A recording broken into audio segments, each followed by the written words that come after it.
Hi guys! Kain muna tayo dito sa Hokor-chan. Ah, yung in-order ko guys, itong ah, salt and pepper fish. Salt and pepper fish. Ito lagi yung in-order ko kasi masarap to guys. Ayan guys. Kita nyo yan guys. 240 lang yan guys. Sige guys, kain muna ako.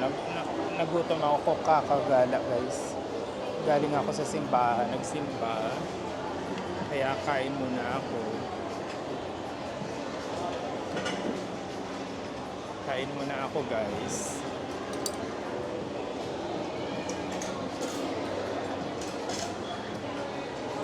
Dito sa Hokor-chan, Gateway to Cubao. Masarap to guys.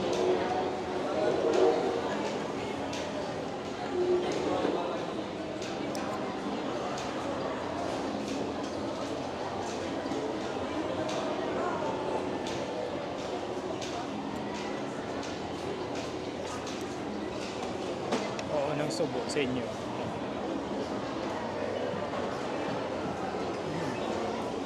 Sarap. Favorite ko tong kainan dahil kasi mura lang. Budget friendly. Maraming pagpipilian. Ito guys oh. Meron din naman silang mga mamahalin. Kagaya nito guys. May mga mas mahal pa dyan.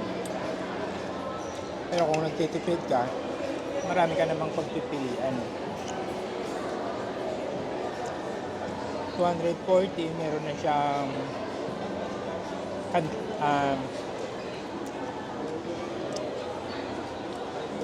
fish, yung parang maalat-alat siya pero masarap siya. Ito guys oh. Tsaka ang gusto ko dito sa kanila guys, yung mga condiments nila masarap.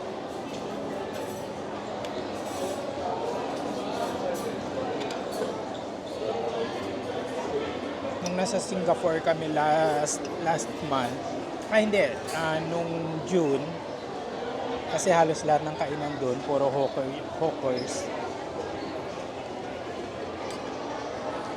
Parehas talaga yung lasa ng mga condiments nila doon guys. Sa Singapore. Yung parang sili na binabad sa suka. Tapos itong kulay orange, hindi ko alam kung anong tawag dito eh. Parang luya. Parang halo-halo siya. Luya na may luya na may suka na ewan, di ko alam. Hindi ko na tinatanong. Kasi alam mo naman yung ibang crew pag tinanong. Baka sabihin pa nila ignorante ka.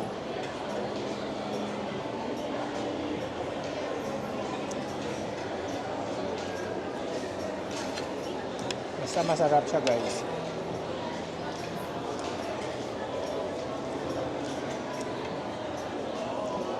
Nung nag-stay ako sa Singapore ng 8 days, halos lahat ng kinakainan ko guys, hokers.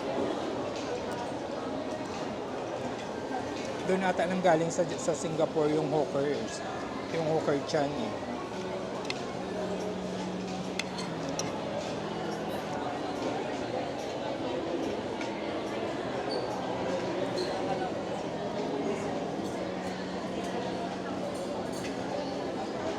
Hindi naman sila magkalayo ng presyo. Kasi pag kumain ka dun sa Hokor-chan sa Singapore, hindi siya Hokor-chan. Dito ang pangalan Hokor-chan. Pero sa Singapore kasi, lahat ng kainan dun, hokers. Hokers ang tawag. Kahit sinong Pilipino na tanungin mo dun, pag halimbawa, magtanong ka, saan may mga masasarap na pagkain? Sasagot sa'yo, punta ka sa Hokers area. Kagaya dun sa Marina Bay, nung pumunta kami ng Marina Bay, may kinainan kaming hawker, sobrang lawak na hawkers. Ang sasarap ng mga pagkain doon. Mura lang din naman yung ano doon guys, food. Pag sa hawkers ka, huwag kang kumain sa mga restaurant na siyempre na sosyal.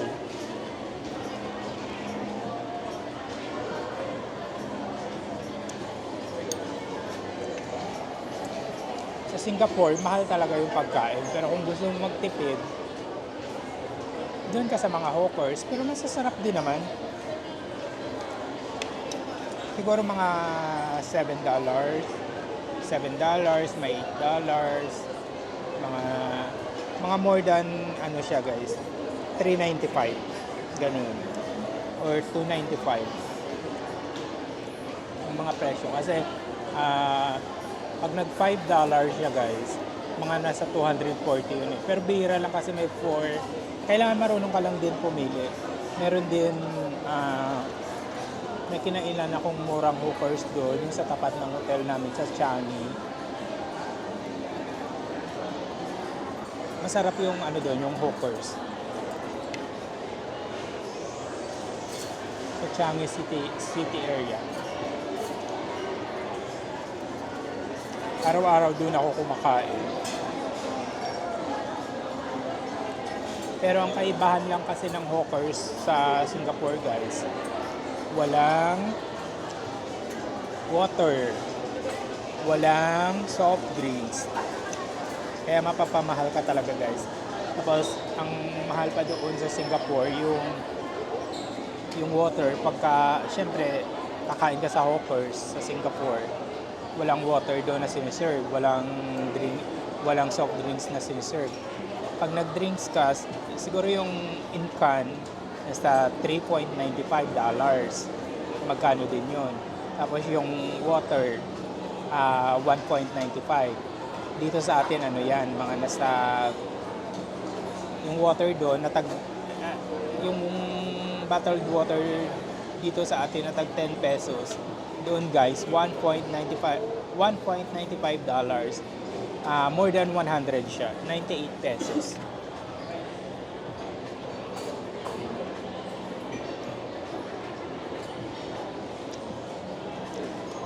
Sarap.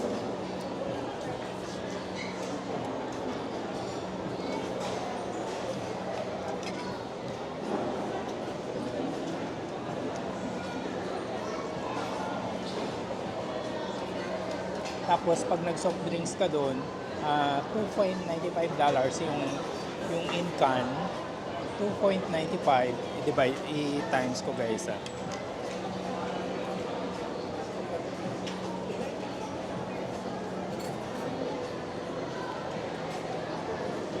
2.95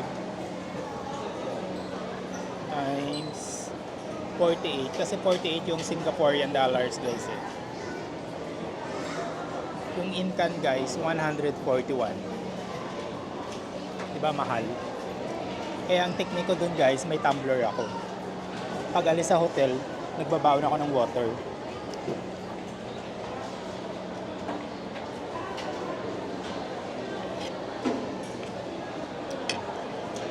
Pero sa mga sosyalan na hotel, sa mga sosyalan naman ng mga restaurant, ano naman,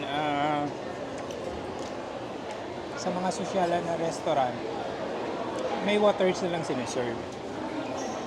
Pero pag sa mga hawkers ka lang kakain, walang serving water.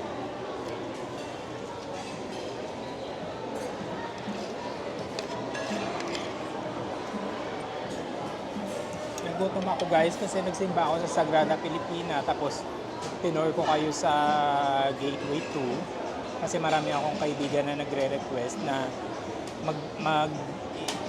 gusto nila pumunta dito kasi lang nalalayuan sila. Sabi ko, di mag-MRT, may MRT naman. Kung taga Antipolo ka, mag-LRT2 ka. Kung taga Pasay ka, mag-MRT 7. Ano bang MRT sa EDSA? Basta yun. Madali lang naman. Kasi pagbaba mo, Araneta City na yun. Tapos kung galing ka Antipolo, sa Rizal, may LRT na sa Antipolo, di ba? Sa mismong Cubao ka na bababa, sa mismong Gateway 1 ka mismo bababa.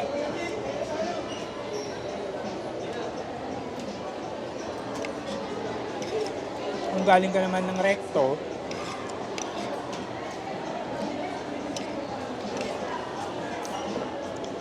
isang sakay lang naman yun. Pero kung galing ka halimbawa ng Pasay,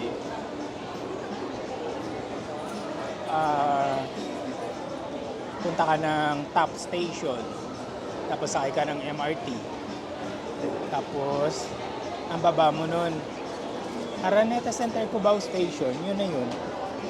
Farmers, lusot ka lang.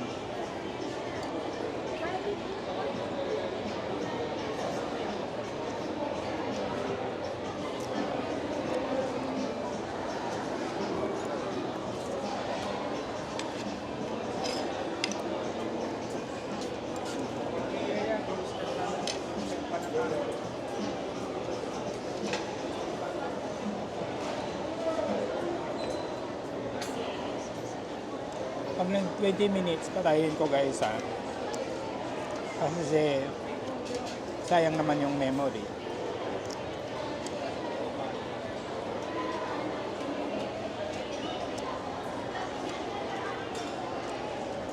Pero ang ginagawa ko naman para makatipid sa memory ng packet ko, packet 3, ang ginagawa ko, pagka na-upload ko na sa Facebook, sa YouTube, sa IG, sa TikTok, dinidelete ko na.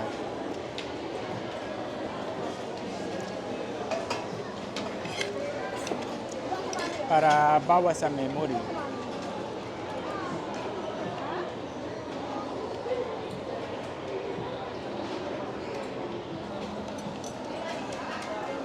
Maraming kumakain dito guys. Punuan lagi dito. Kaya pala maraming kumakain ngayon kasi Sunday. Kasi minsan pag kumakain ako dito wala namang tao.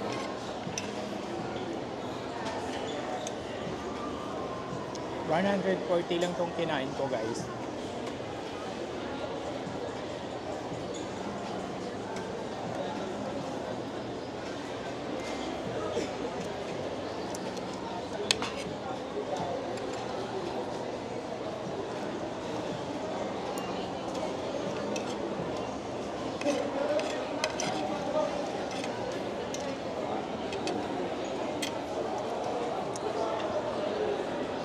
Nakaharap lang yung camera sa akin guys kasi baka mamaya magalit yung mga tao. Hindi kagaya pag nasa abroad ka na wala silang pakialam. Nag-hi pa sila. Pero dito alam naman natin,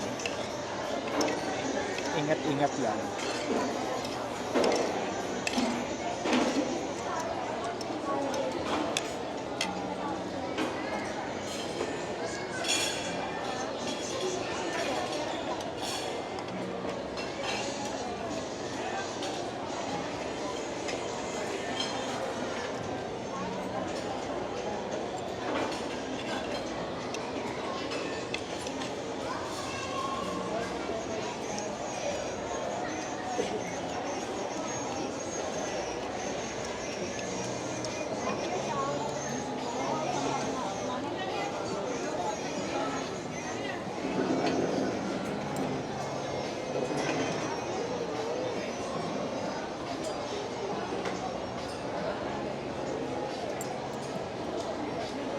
Masarap yung pancit canton nila. Yung pancit canton nila maliliit. Maliliit. Hindi ko alam kung anong pancit canton to.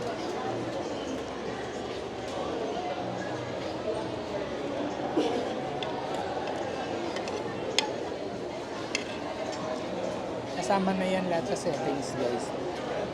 Sa platings.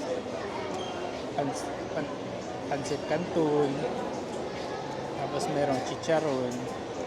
Tapos may isang pirasong butchi. Ang pinakagusto ko dito yung butchi. May peelings yan sa loob, ang sarap. Tapos tapos may soup ka na, may soft drinks ka na, 140 lang. Parang kumain ka lang sa Jollibee.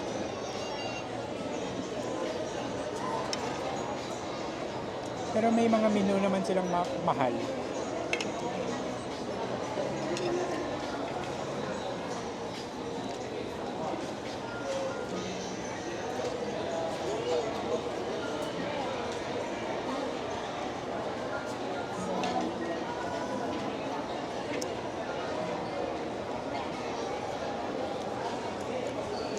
Tapos yung mga condiments nila,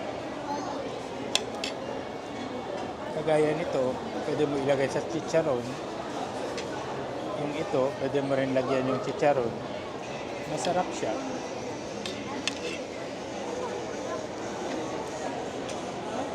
Ganito din ang lasa sa Singapore, yung mga hawkers.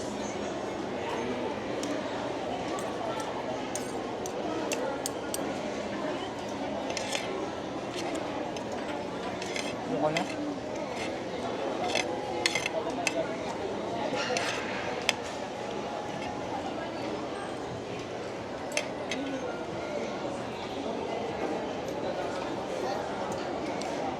Tapos na ako guys.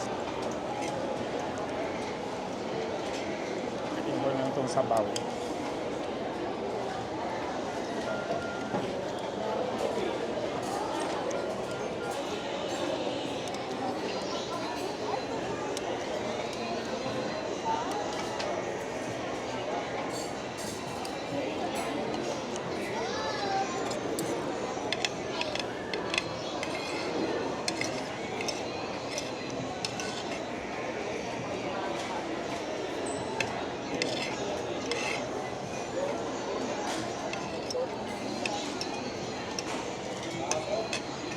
Pag hindi na mainit mamaya, balik tayo dun sa Sagrada Pilipina.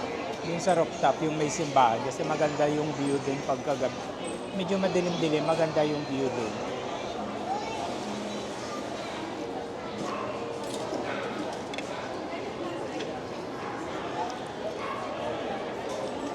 Gucci, may Pidorit.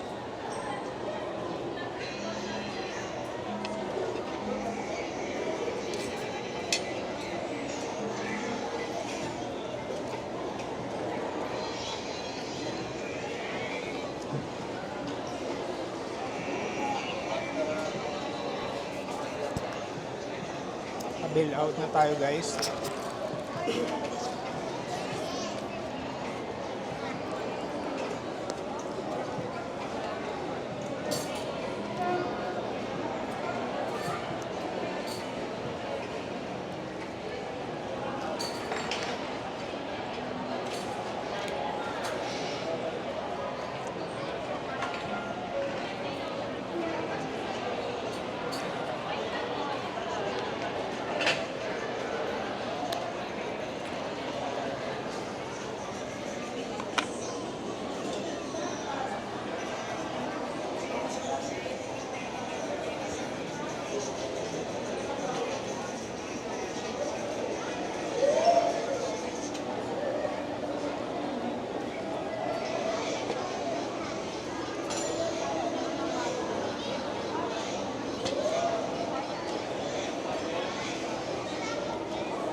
Bill out tayo.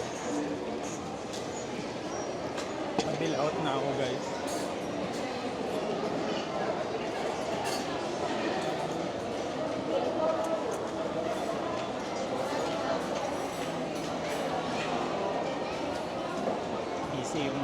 Busy yung mga crew kasi punong-puno guys. Punong-puno yung hawkers. Sunday kasi ngayon. Family day.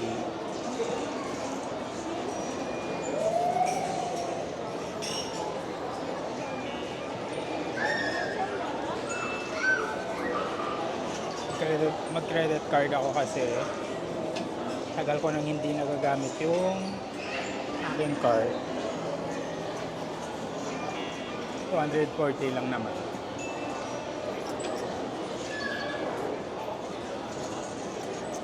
Malapit na mag 20 minutes. Bye-bye na guys. Hanggang dito na lang. Bye-bye guys. Salamat.